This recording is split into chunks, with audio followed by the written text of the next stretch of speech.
Usual. I'm a little tired. We partied all day yesterday, so and I don't know if you can see in the camera, but I got some sun. How was Mardi Gras? What is actually what wasn't nearly as crowded as it usually is, or what I thought it'd be. Still a lot of people there. We avoided the big groups, but at one point we ended up finding. So we went with it was me, Andy, and then our college friends Kayla and Kyle. Hmm. We got we did the parade. We watched it for a little bit. Then at one point, everybody had to go to the bathrooms. We had to hunt down a bathroom line that wasn't 50 people deep. Only two porta That had potties. to be the worst part was trying to find a bathroom probably. Oh, it was. It was the worst. Thank God I didn't have to use it, but all three of them had to use it at some point. So we finally get to a street. We're trying to look for Andy's brother because her dad's going to pick us all up at some point. So we're just trying to stick close by so we can easily meet up and get going. And we're sitting at the last known location because obviously we have so many people down on the streets that there's no signals anywhere. So if you're trying to call anybody or text anybody, it's not going through. Hmm. And at one point, we're standing on the street for an hour. Andy turns around, sees her brother, and says, "Hey, Joe." Like he was literally right. He was literally we were right in front of the house they were at partying. So Hi, Joe. not know it. Hi. Good to Yeah, see you. I didn't know I'd run into you here. yeah. So it wasn't too bad though. It was a little chaotic in some spots, but it was the terrible DJs that you avoided. Did you get to see DJ Shaq like Rex did? No, so we heard about it, but then we heard like the tickets were like $1,000, and I'm like, no. Where's Rex getting this DJ Shaq money? He must have snuck in at some point. I think at some point they were letting people just in because it was towards the end of it all. But Mm. I was like, I'm not willing to drop $1,000 to go see a man who probably has never DJ'd in his life. DJ. No, he's Josh. DJ Shaq. He's played Lollapalooza. He's been. Have you not heard his album Shaq Diesel? That was a No, wedding I've gift. never heard of You, it. you got that I'm as a wedding gift, didn't you? no. You might not have been on the wedding gift circuit for that. There's a copy of Shaq Diesel going around the book club that is gifted to whoever gets married next. Never got it. I got it. I think I got it. Anthony got it. I didn't know that was a real thing. I thought it was just Shaquille O'Neal DJ. Shaquille O'Neal did music. He has that. I didn't Should know I that. slam it? Or no? He's like, should I shoot it? And they're like, no. So I'm Should saying, I like, pass it? No. Should I slam it? I've only seen Slam. I've seen the Slam. meme Slam. videos of him doing Slam. DJing stuff, but I thought it was just him messing around. I didn't really think he was an actual. God, I feel like an asshole now. Oh, you are an asshole. That's Oh. why we're always here to fact check you. But Well, I didn't even know that. I didn't. But then I again, was once again, $1,000. I can't drop that kind of money. I drove to, well, it's a lot for Shaq. I drove to Forest Park yesterday and I just saw people up on the bridges on the overpass, like walking over. I was like, that looks like a fucking mess. Like, thank God I am not doing Mardi Gras this year. It wasn't that bad. I honestly, I would say after the parade was the worst of it, just because everybody's walking around and stuff. But after that, I mean, honestly, we sat in the same spot. We were able to get drinks pretty quickly, within like 5 minutes. We got some food right there. We got that Joanna's pizza. Did you get Yeah, some, it's Joanna's. did you get some beads? I did get some beads, and I Oh, didn't have to flash my titty whatsoever. oh, that's so nice. And then you went to church this morning and all was forgiven. Uh, sure. Sure, he said as he was like taking off his pajamas. Somebody was on their knees and somebody was doing some sort of praying. Sure. Oh God. Oh God. No, no, no. Everybody, we are smashing game time. I am Nick. That is just, oh, I pointed the right way for the first You time in finally, for the forever. first time, you pointed I the always right way. forget it's opposite. That is Josh. We are doing Killer7 today. What, for those new, Josh can't hear it, but I'm playing the rule music. Oh, okay. I'll pretend like I'm listening. So what are the rules? So a speed cap is basically a speed run of a game synopsis. Today Josh is doing Killer7. So Josh will be doing that. I'll be scoring him based on things I pulled from what I read. And basically he has to hit all those marks and try to hit the highest score that he can. Trying to outscore my score from Metal Gear Solid the Twin Snakes the last time we did one of these, like 2 weeks ago. The score to beat's 37.5. The time is usually 20 minutes. This is a shorter game, so we went with a 15-minute mark for today. Right, Josh? Yeah, you said 15. Yeah. Because Josh's last video, I had to cut a lot of uhs and ums, and I was like, we're going to speed Josh up. Yeah, so there'll be a little less ums and uhs, but there probably still will be a lot of them. But for more fun at home, keep track of Josh's and ums and let us know how many you find. And we'll tally those up too. Oh no, I just ud. Damn it, I just did it. Josh just did it too. Damn it, I did it again. Man, oh God, stop. We're not going to be able to do this. I'm going to keep thinking in my head, don't do us. That's all he's going to say the rest of the podcast. Before we get started, we are anywhere you can find podcasts. Please, if you want to support the show, the best and freest way you can do it is leave a review and rate the show on Apple Podcasts. Give us the stars, give us the written words, good or bad. Actually, take the bad ones, write them on a piece of paper, and stick them right up your butt. The good ones you can put on Apple Podcasts, though. And then leave us all the stars that you can fathom. In fact, if you could leave a 7-star review, that would be awesome. If you find a way to make that happen, please do that. That is over at Apple. Oh, Josh is getting confirmation. I just hear loud banging all of a sudden. Like, what's going on? Like, I'm so confused. God is smiting your house down for that church joke you made earlier. I'm being swatted, guys. I'm sorry. I am swatting Josh. So those are the basic rules, everybody. We're going to go ahead and get started here in a second. I just again. Damn it. This is, Josh can see this, but he's not going to look. This is what I'm scoring off of. There is a link. It's so tiny. There is a link to this in the show notes. So have at it. Take a look at those. Play along as we go through. Josh, do you think you're ready? Oh, God. I honestly... There's just so many things to remember. Like, it's a short game, but there's just so much to remember. I'm going to miss a lot of it, guys. So Nick's going to win. Guaranteed. Right now, I'm calling it. I'm going to be down by 3 points. Guaranteed. Right now. Maybe with that attitude, but you need to put in your best effort. I'm going to still put in my best effort, but there's a lot. Because even when you're playing the best team, like, you still have to go out there and get your ass whooped. So here we go, Josh. Let me know when you're ready. I'll hit the button. I've got the timer set a little before 15. So once it hits 15 flat, go ahead and get started. All right, let's do it. Press the button. Button pressed. I can't see a timer. Oh, there it is. Okay.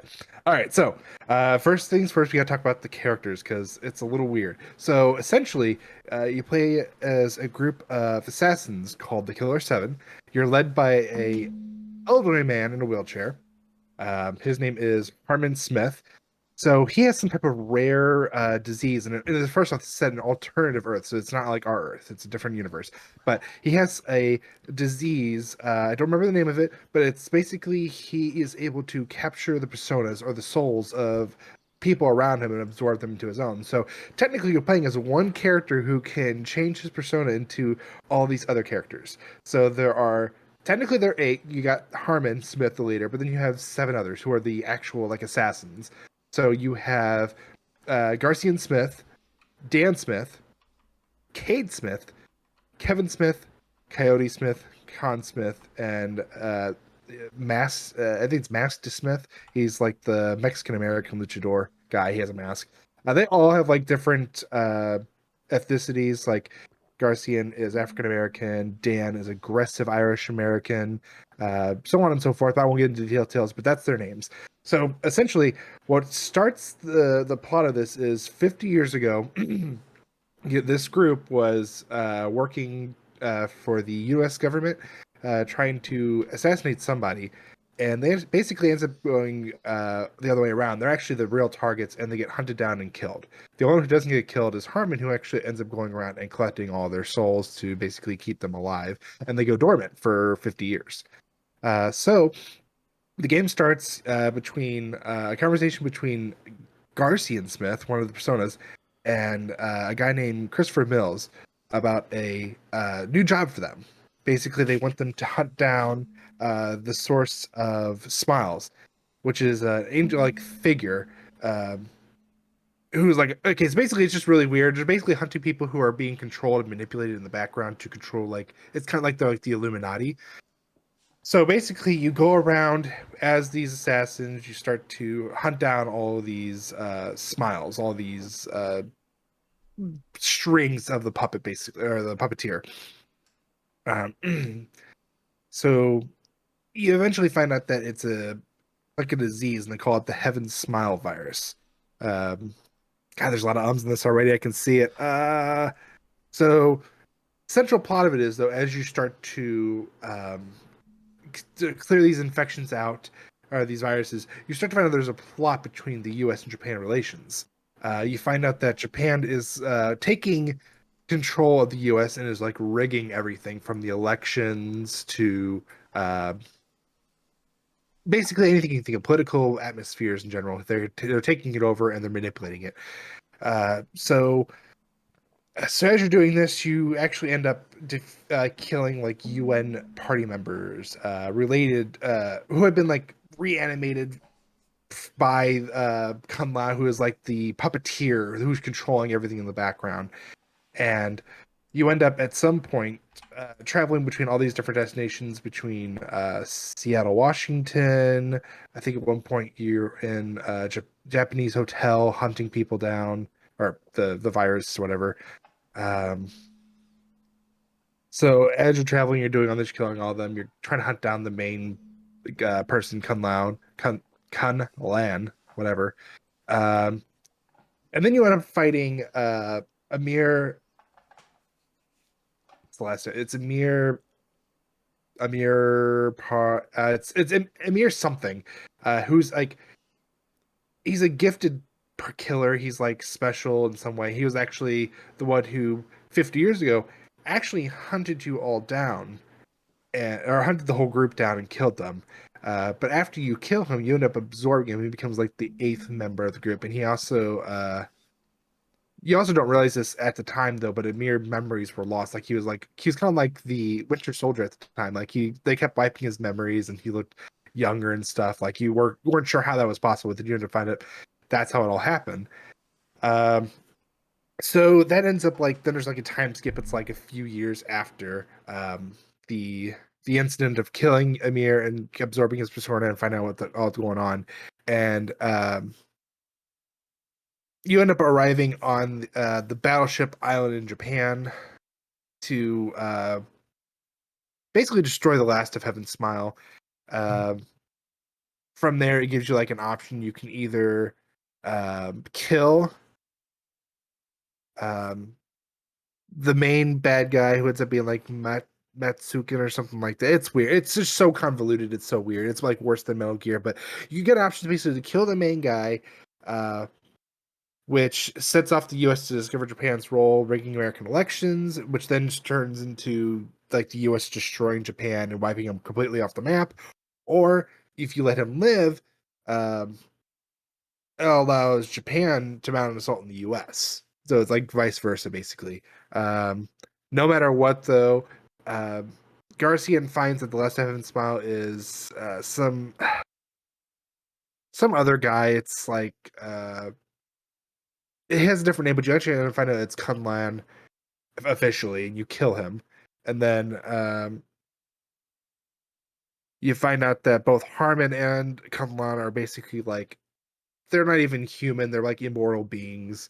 Um, that like represent like yin and yang. Basically, one's good, one's bad, and it's just it kind of sets up like it's ambiguous, but there could be a sequel if they wanted to. It's just very ambiguous. Like they'll neither one of them will die. They'll always continue to be this struggle of good and bad, um, and that's basically it. It's just so convoluted. At one point, I just kind of like lost track of everything. There's so many characters. There's so many things to remember.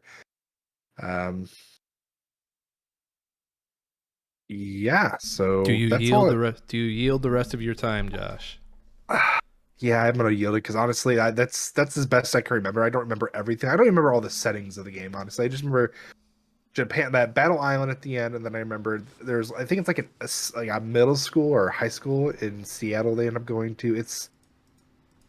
Okay, It was okay. for a short game. It was very convoluted at some points. All right, I am going to tally this up. Josh yields the rest of his time. He only used half of it. Let's see where this puts him. Let's see, 1, 2, 3, 4, 5, 6, 7, 8, 9. 10 would be 25, and then we add another 5. So what is that, 30? Boom. So let's look and see what you got. What have the world's nations done with all the nukes? So I mentioned there was some backstory stuff. So the world's nations have said, hey, we're getting rid of the nukes. So they shot them all up into the stratosphere and blew them up, and they called it, I think they called it Fireworks Day or something like that. Didn't get that. The International Ethics Committee, the IEC, has shut down the internet and all air travel. So there's like some weird travel, like expressway travel that everybody does. Name the terror group. You named them. They're Heaven Smiles. Virus. I wanted you to specifically mention that the virus gives people the Urge to kill. the urge to kill. I forgot that. I totally forgot to mention that.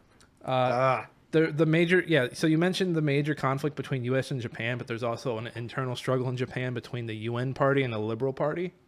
I actually did a deep dive on this, and like the Liberal Party, like members split off of that and formed the UN party, and they wrote like these like the central thing that everyone's looking for are these papers that they wrote, which I guess would be like the stand-in for the Federalist Papers for the U.S., which the papers basically tell you how to run a perfect government. So everyone's fighting over those. You got the center conflict. You didn't mention Travis Bell, the first target of Killer7 that's always following you around. He's kind of like your guide. I totally forgot about him. You mentioned everybody. You got all 7 of them. I didn't have the old man on there because, he's irrelevant, really. I just wanted the killers. You didn't mention Hand of God specifically, but you did mention Kunlan and how he produces Heaven Smiles virus, so you got that. Okay, cool. There was a little bit about this group called the Handsome Men that you fight that are like targeting young girls and taking their organs. That was just like a penultimate thing, like an aside. But I like the fact that the group was called Handsome Men. But also, isn't that like at the beginning? Isn't like one of the first missions you end up doing? It's like it's like the last one before the main conflict kicks in. Okay, yeah, okay. I thought like it was just like the name of Handsome Men, and then like the creepy things they were doing. Like, oh, this is perfect. We're using this. U.S. contracts Killer7 to kill head of UN. Okay, so I'm going to go back and give you that because you did mention that. They don't kill him, though. Another group gets to him before they can. Another assassin gets to him before K7.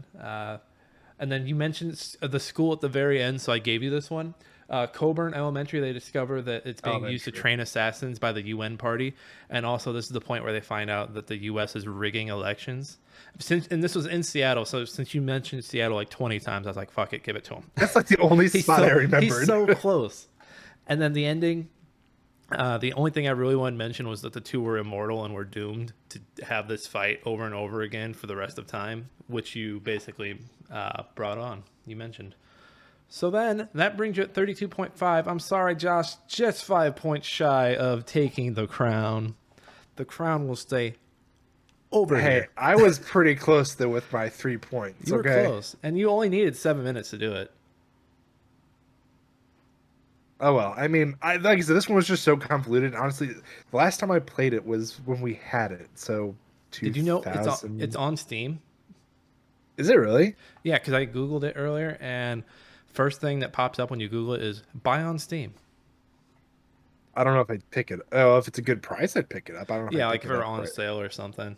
Yeah, like I'll pay $5. $5 at most. If it's not $5, yeah, I wouldn't buy it. That was a valiant effort. So Josh, I know we didn't set a punishment, but before the start of the next podcast, I want a poem about how great I am. Okay. And can it be any specific type of poem? I want it to be longer than a haiku because a haiku is just the easy way out. Okay, that's fair. A poem about my greatness, and it must rhyme. It must follow the AB rhyme scheme. Okay, I can do that. You know the AB rhyme scheme, right? Yeah, A's rhyme, B and B's rhyme. Yeah. Okay. Yeah. Good. So we'll expect that from you next week. And then also next week, if our timelines line up, we will have not one, not two Kaufman brothers, but what is that? 3 Kaufman brothers. My goodness, this is getting out of hand. Now there's 3 of them. Josh's twin Jake will be joining us from the fabulous Florida. He was going to join us today, but something came up. So we'll have that going next time. We'll work him into the system and see if we can make a podcaster out of him. Probably not. Probably not. No. Everybody, Josh, where can the people find you? You can find me at Twitter at Josh underscore. What is that? We mess this up every time. Damn it, sorry. Okay, you can find me on Twitter at Josh Sang, and you can find me on Twitch at I'm Josh Sang. Oh, the timer is still going, Josh. You still have 2 minutes left. Oh, well, then let's fix that real quick. Let's win. Let's get the rest of the score going. I can't stop the timer. The app. It's one of the. So the app is so dumb. It is Snaz, which is like a fun little timer app. But once you close it, it's like, hey, we're running in the background. You don't have to do it. And then when you try to open it, see, another instance of Snaz is already running.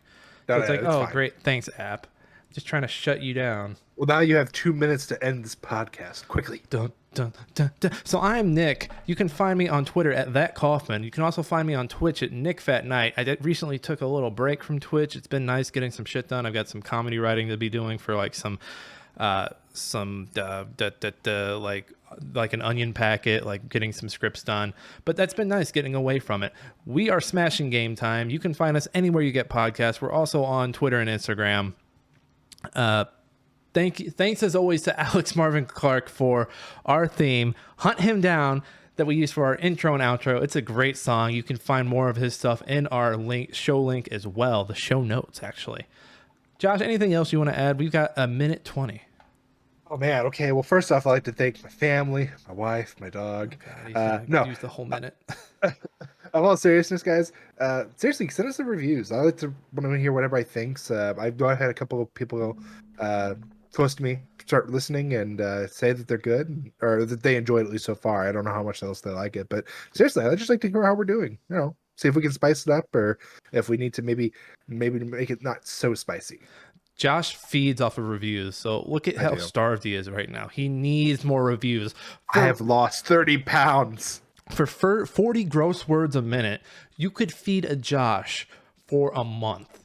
Let that sink in. What were you going to do with those 40 gross words a minute? Say something mean to somebody on Twitter? Type up an opinion piece on Facebook? Stop that. Use that typing time to make Josh whole again. Look at him. In the arms of the angel, something. Oh, God, stop. You have to stop that face. All right, everybody. This has been Smashing Game Time. This has been a lot of fun. We'll see you next week when we do 2006. Everyone, this was a Smashing Game Time. Keep on smashing. Yay, we got it in time. We got it done in time. I can't hear Josh anymore, but we got it done in time. Yeah, woo! Yeah.